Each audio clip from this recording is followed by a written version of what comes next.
right.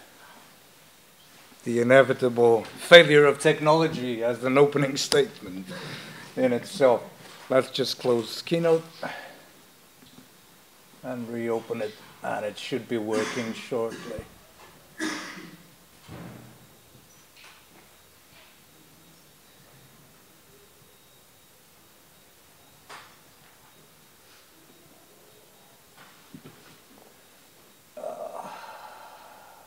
What is today?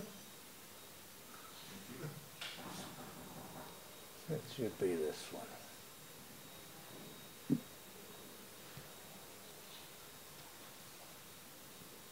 And off we go. So thank you very much, Professor Jorge Gonçalves, and congratulations to you too for being the leader of this project called the Creative Industries Incubator. Congratulations to Fatima too for coordinating it currently. And both of you, a very, very heartfelt thanks for hosting the 5th edition of Future Places at this location. I think it's a great challenge, and it's with great excitement that we've relocated to this area. I think it's already creating quite a buzz, so we hope to fulfill the promise that we hold in our hands. Thank you very much. I would also like very briefly to thank the presence of Professor Manuel Janeiro and Professor Ligia Ribeiro, both pro-rectors at the University of Oporto, and welcome to you both. I hope you can join us throughout these next 4 days. And of course, big thank you to the people who have flown in from Austin, Texas to be a part of this project, and in particular to Professor Luis Francisco Revilla, who will be closing the day today, and Karen Gustafsson, who has been a part of this team for 5 years. More on that a little bit later.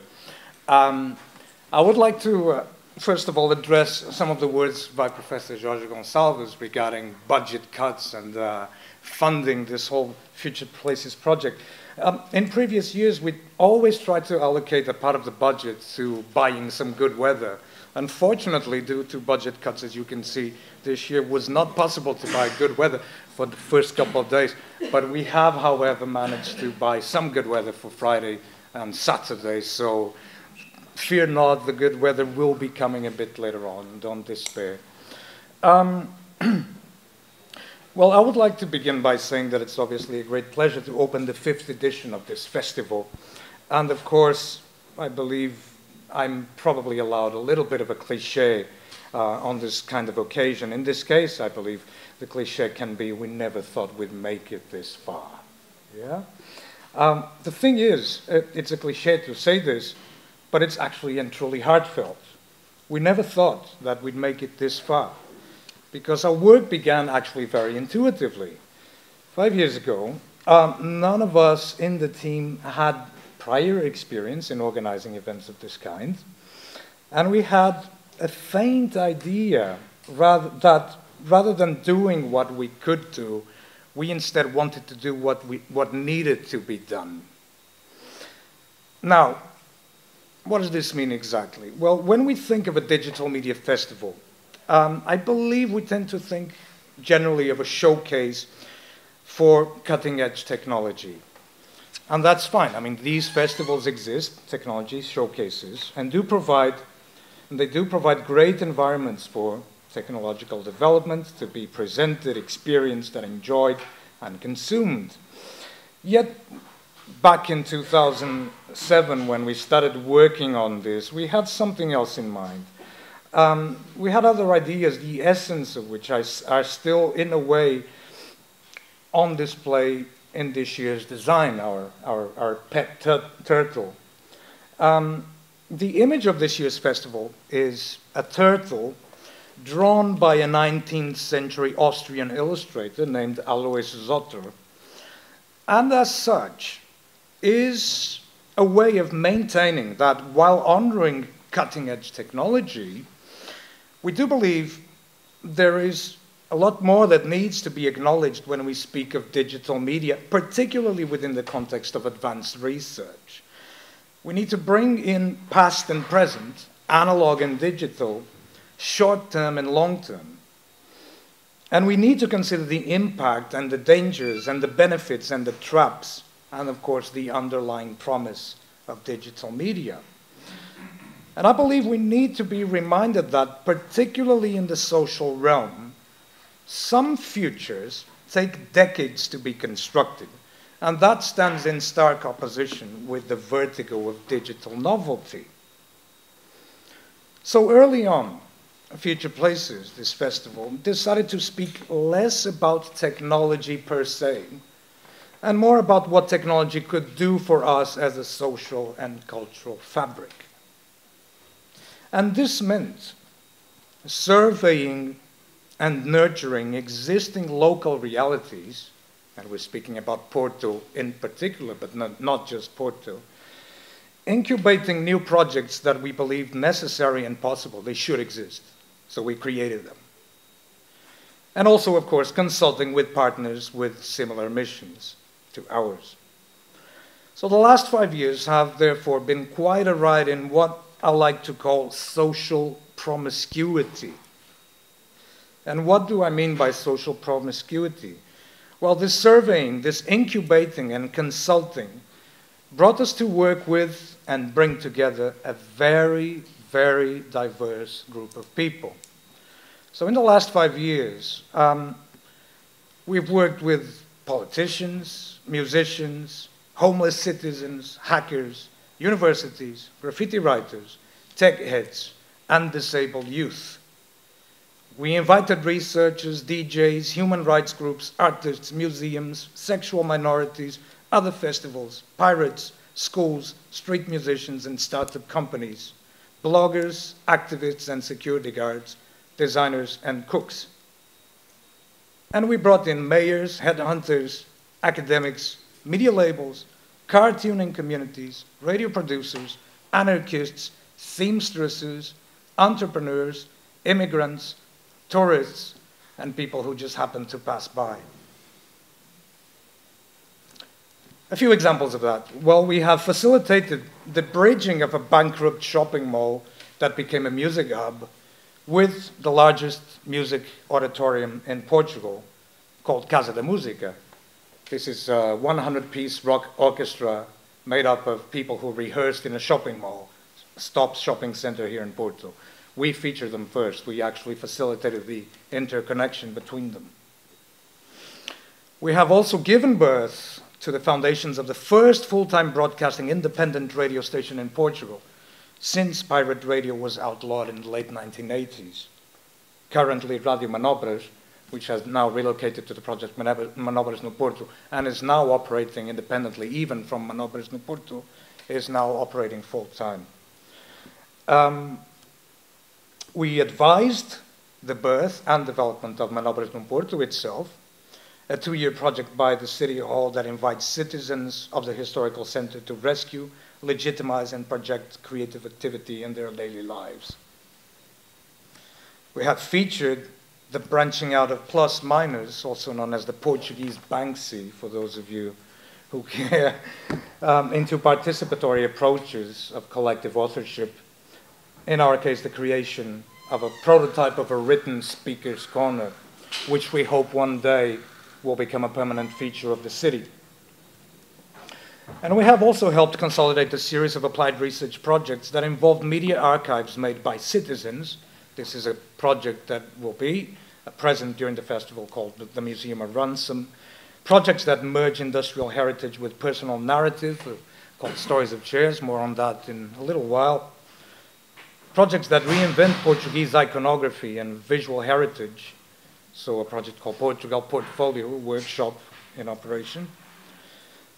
Projects that bring do-it-yourself interface technology to wider audiences, various workshops throughout the year, teaching people skills to build their own hardware. And also projects to apply entertainment principles in social media to health networks. We have also hosted a series of participatory websites, I could call them Future Places spin-offs, that consolidate the mission of social involvement via digital media beyond the festival's dates, these 4 days. So the list goes on, but our time today is short. I shouldn't speak too long. Yet we do believe that, if anything, this heritage vindicates that original proposal, that vision that we have had of media and social involvement. And if anything, we do believe all of this is still the beginning.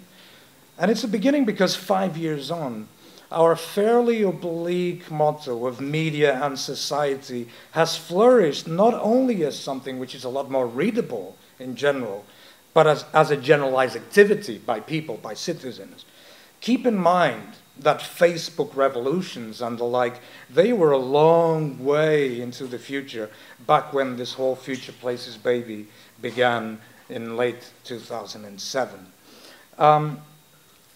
Yet, we believe in particular that recent developments in Portuguese society make our original motto more poised and probably more decisive. I would say that the major economic dead ends that the country has been facing recently have fueled certainly a resurgence of a specific kind of citizen involvement.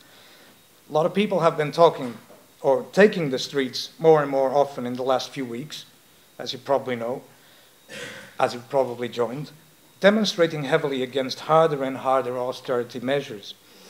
They've been setting up demonstrations on Facebook, recording confrontations with their phones, tweeting and blogging thoughts, ideas, and photos, printing posters. They've even been handing out flyers with alternative national anthems.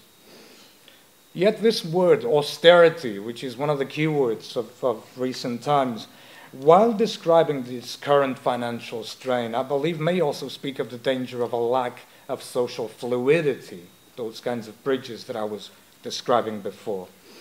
So it seems that this succession of public unrest is gradually taking over our daily expectations. We kind of start expecting the demonstration of the day or the demonstration of the week, after the wave of simultaneous demonstrations that took place all over the country barely 1 month ago. It actually seems like a lot longer than that, at least to me. September 15 marked the biggest uprising citizen protest since the Portuguese Revolution of 1974, and this is really saying something. However, here in Porto, September 15th was also the date of a gigantic outdoors music event called De Bandada, which was sponsored and organized by a major mobile phone company.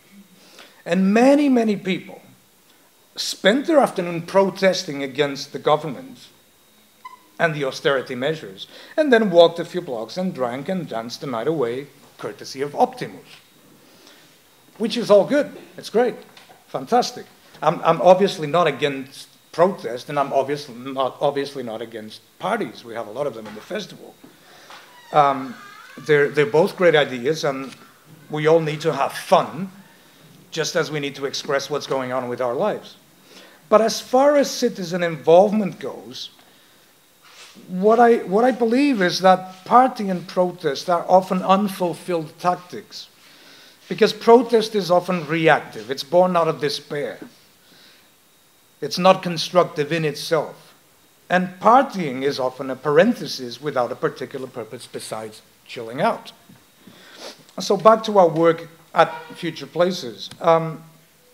In a way, we have been attempting to combine both party and protest, which I argue have been quite polarized, but also merging in very perverse ways. We have been trying to combine them, but trying to reach a balance that maintains the best of both.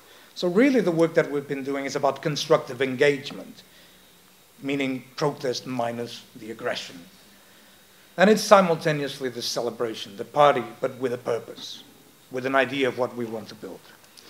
This is clearly quite far detached from the appropriation of the mythology of revolution by consumer products. And so much of new media companies have been doing just that throughout the decades.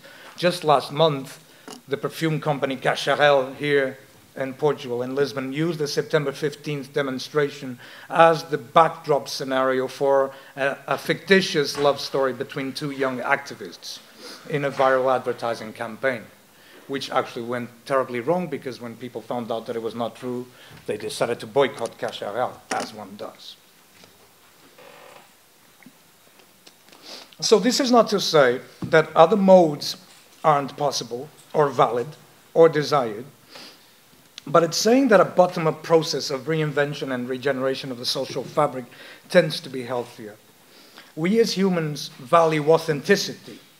It makes for new kinds of ideas, new kinds of bridges, new solutions, new ways of interacting and negotiating. And most of this work is neither sponsored nor dependent on a higher order, especially because new media is in fact becoming truly accessible. So, back to social promiscuity. These are the kinds of dialogues that we believe a healthy social fabric can engage in. The musician meets the car driver, meets the homeless citizen, meets the hacker, meets the entrepreneur. The DJ meets the human rights group, meets the startup company, meets the security guard. The designer meets the terminally ill, meets the academic, meets the cab driver, meets the radio producer, meets the homeless citizen. The seamstress meets the tech head, meets the immigrant, meets the people who just happen to be passing by. And yes, digital media can play a role, but for that it needs to look beyond this allure of simulation. And we are invited to make full use of what digital media can accomplish, way beyond the narrow constraints of what we are offered on a more immediate level. And this is why we begin with a research symposium. The research projects to be presented today are carriers of this microcosm. Digital media not announcing a brave new world, but actually attempting to unravel a healthier world, which is very, very different. So this is utopia. Yet I dare say that this is also the future that we believe is possible. And we believe this future is possible because we have been fostering it. And throughout these last 5 years, we have actually witnessed the seeds. So the heritage of 5 years of Future Places, I believe, is a testament to our dedication and determination, but most decisively, it vouches for the possibility of citizen emancipation. In closing, thank you in particular to Fatima Saint-Simon and Karen Gustafsson and Selma Kanya and Luis Barbosa. I mentioned these 4 names because we are the survivors of the original team. A lot of people have come on board in the meantime. Apologies for not saying everyone's names. Time is very short. But thanks to the whole Future Places team. Obviously, thank you very, very much to our many partners and the UT Austin Portugal team at large. Thanks for all of you who battled the storm in order to be here today. Welcome aboard. I believe we have by now truly become a family, and this gift is beyond any branding. The gift of this family is immune to any austerity that is yet to come. Thank you.